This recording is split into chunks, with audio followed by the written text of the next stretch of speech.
had $600 and they used to give us Target gift cards. I had $600 in Target gift cards. I just gave it to my daughter for Christmas. So, just remember that, guys. Now, also, I want to let you know this. Can a regular police officer from a regular municipality pull you over? Absolutely, they can. But you have to be doing something, like breaking the laws, right? Improper lane change. Maybe you following somebody too closely. You did something you weren't supposed to be doing. You're speeding. They can definitely pull you over. Now, if it's something that's out of their jurisdiction that they really can't handle, they would have to pull you over and detain you until state trooper get there. All right, so just remember that, guys.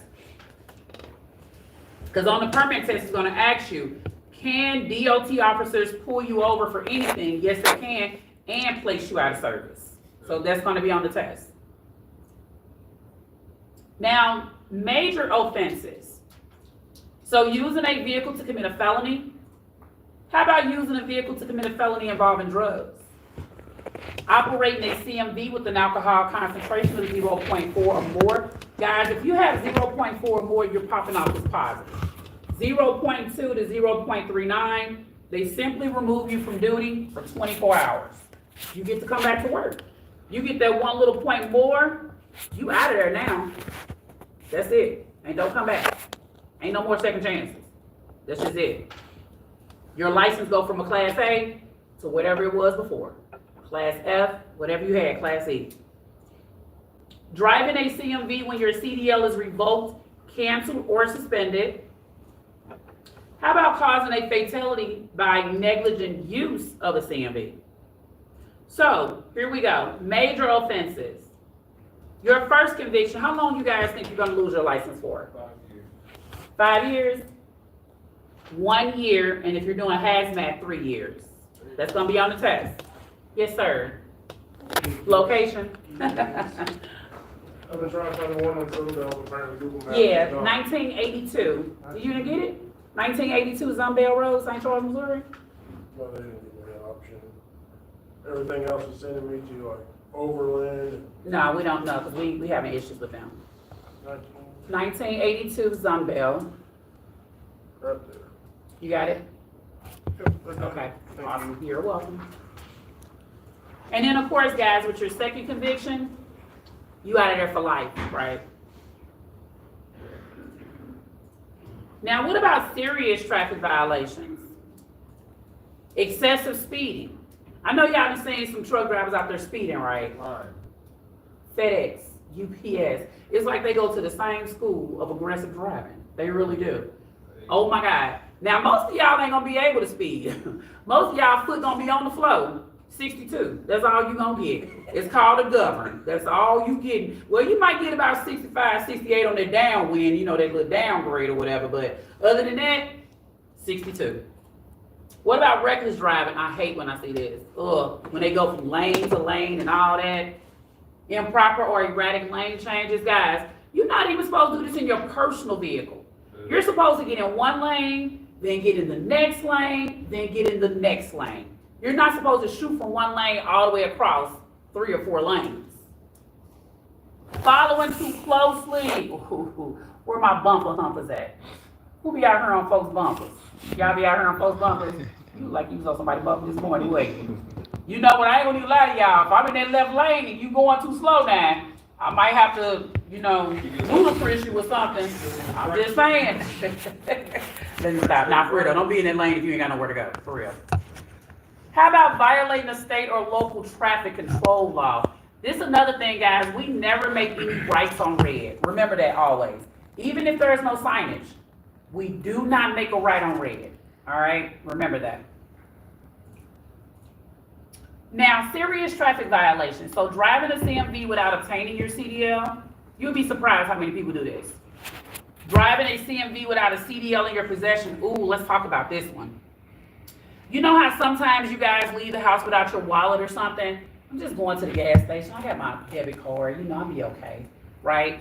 Well, depending on what state you're in, it's going to depend on what happens. So let's just say you're in your regular vehicle. Some states are digital states where you can have it on your phone. Some states still want you to have the physical copies.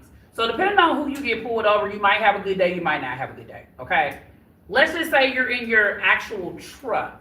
It's totally different. What do you guys think is gonna happen if you get pulled over by DOT or a state trooper and you don't have your license in your possession? Huh? They give you a ticket. You think they're giving you a ticket? Or what? Is that it? Worse. They shutting you down. You can't drive that truck.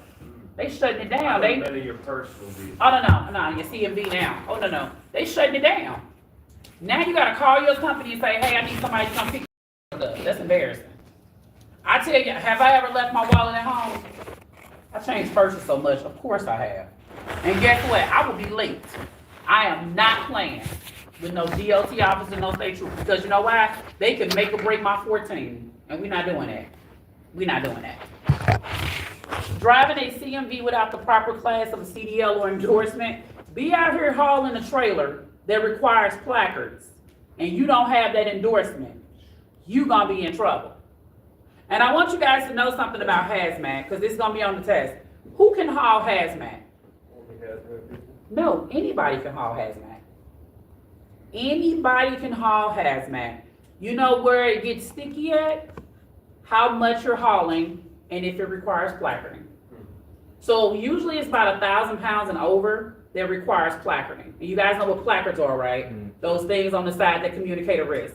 On the test, that's on the test. Placards are just a form of communication, all right? So if it's under that 1,000 pounds and it does not require placarding, anybody can haul it.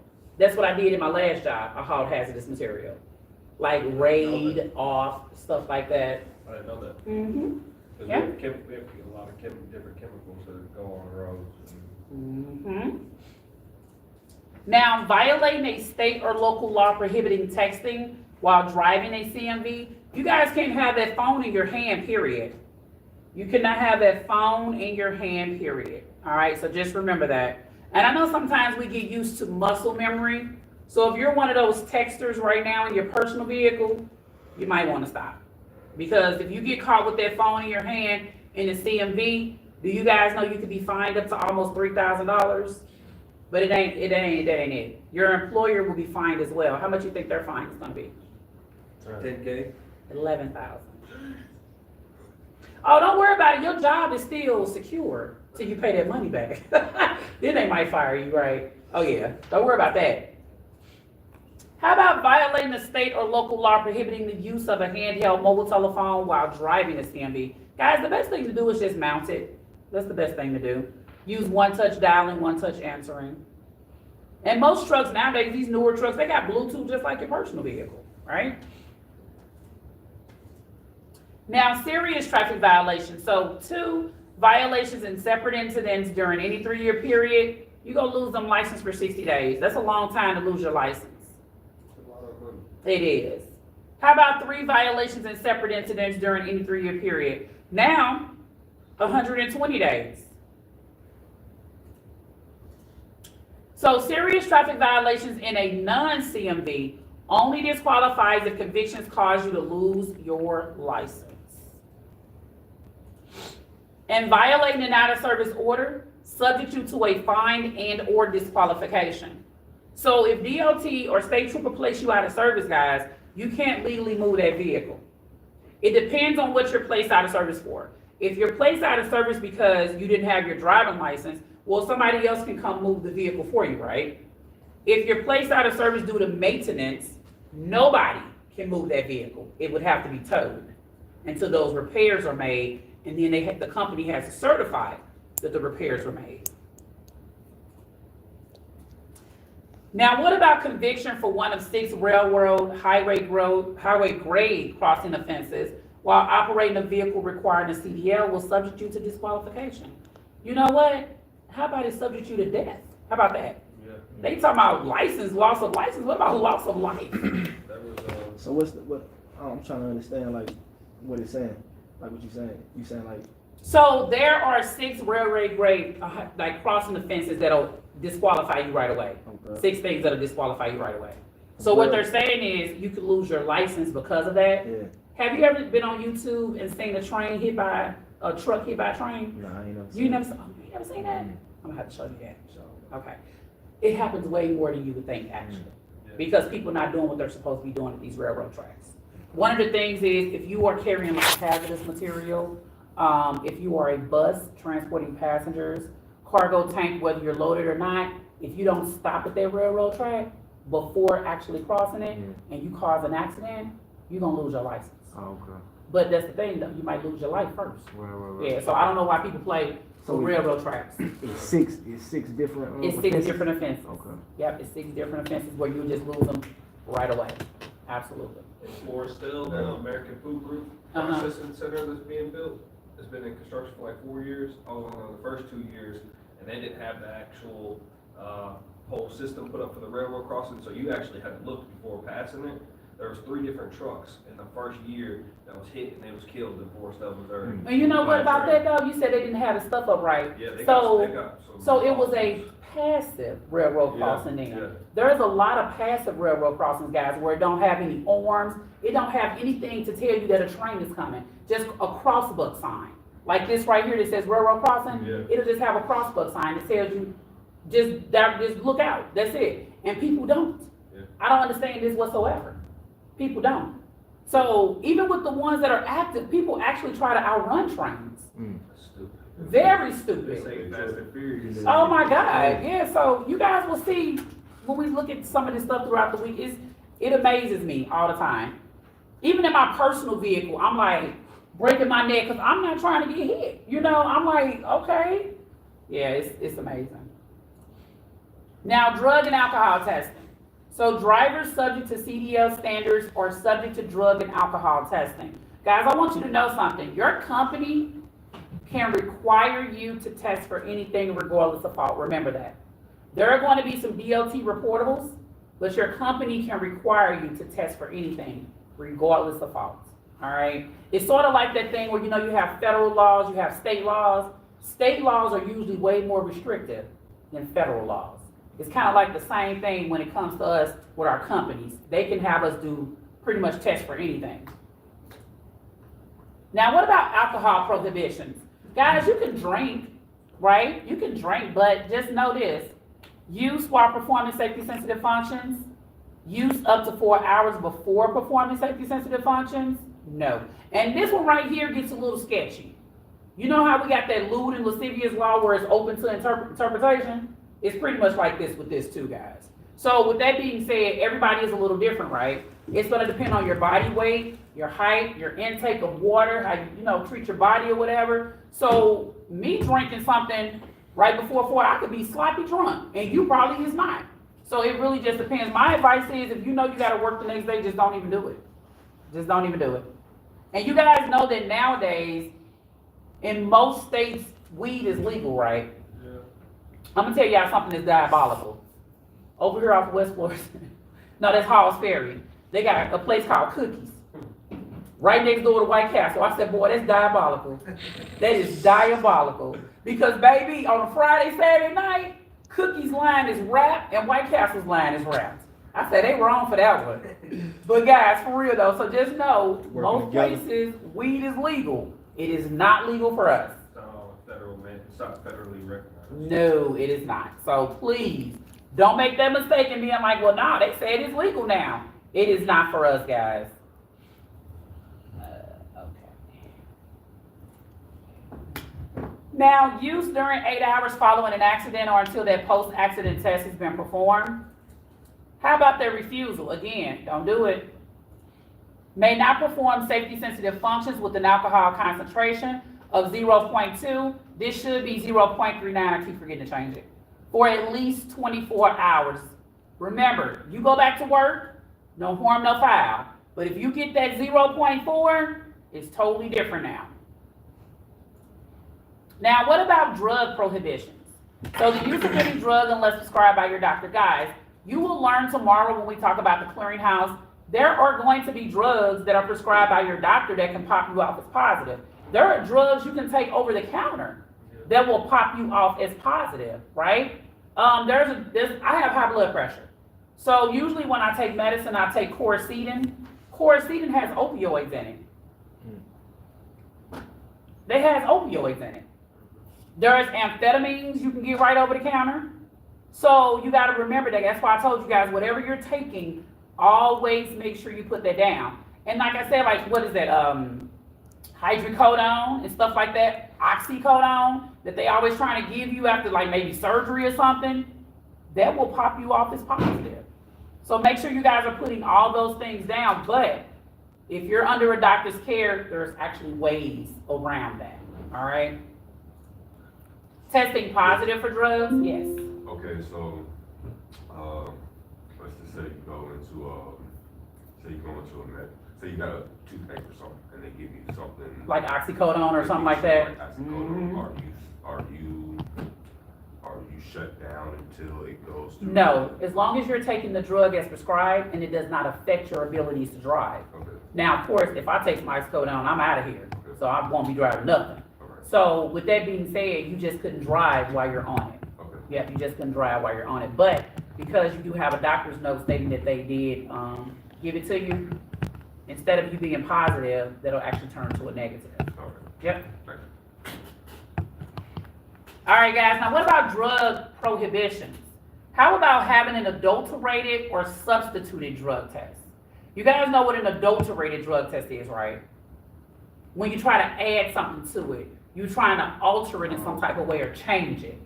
Believe it or not, you know those little like blue and green pills they pop in the toilets? Well, they do that because people used to try to scoop toilet water. I almost throw up every time I think about that. Scoop toilet water. Ugh. Okay. So they tried to actually add like bleach to it, ammonia. Like, you don't smell that? Like, I'm confused by this, right? But yeah, people try to do stuff to change it. And then of course the substituted one, it ain't even yours no more. Now you a whole man and I gotta be like, congratulations, you're pregnant. When that baby do? When TT coming to that baby shower? What's up? Yeah, we've had that happen. Yeah, it's crazy. When somebody find out they woman pregnant because she a pee for them. That is crazy, ain't it? It's crazy. Now I'm gonna tell y'all something that's real disrespectful. How about failing the drug test and it ain't even your pee? Mm. That's like one of them on-site things, right? Like, I paid you for this and you gonna do me like that? Oh, okay. I see you. Okay, not Fredo. That's true too. That has happened here too. So guys, just look. It's gonna be a lot of tests that you guys have to practice for and study for. This is the only test I don't want you studying for. You just go in there and do the best you can do. And if you don't think you can do your best, then let me know. Because if you need to leave an absence or something, I would much rather you do that than to mess yourself up. All right? Just know that. How about the refusal to take? We already know that refusal is the same as a positive. Now, what about pre-employment drug tests? Must have a negative result before performing any safety-sensitive functions. Now, what does this mean? When you guys leave us and you go to your carrier, they're going to give you a drug test again. Not only are they going to give you a drug test again, guys, they're probably going to ask you for a receipt of the drug test you took with us. We will give you a receipt. It's called the CCF form, all right? When you guys get that CCF form, like Kevin, you'll get one today once you take your drug test. You have to give it to me, I'll scan it, and then I'll put it on your record, and then that one is for you to keep. You keep that one for your record because a lot of times they do ask you guys for that CCF form. We've had people call us like, hey, Ms. Ryan, can I get a copy of my CCF form? Just make sure you guys hold on to it. Now, what about post-accident testing? Must take an alcohol test if someone dies or you receive a citation within 8 hours of the accident and anyone involved is injured and needs medical treatment away from the scene. Or you receive a citation within 8 hours of the accident and one or more of the vehicles involved is towed away from the scene. Now guys, this is alcohol. It's the exact same thing for drugs, except for now your timeline extends out to 32 hours. So alcohol test has to be completed within 8 hours and drugs within 32.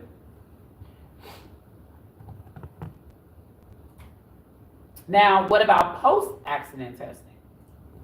You must remain available until tested. Oh, Lord. Considered a refusal if you're not available. And may not use alcohol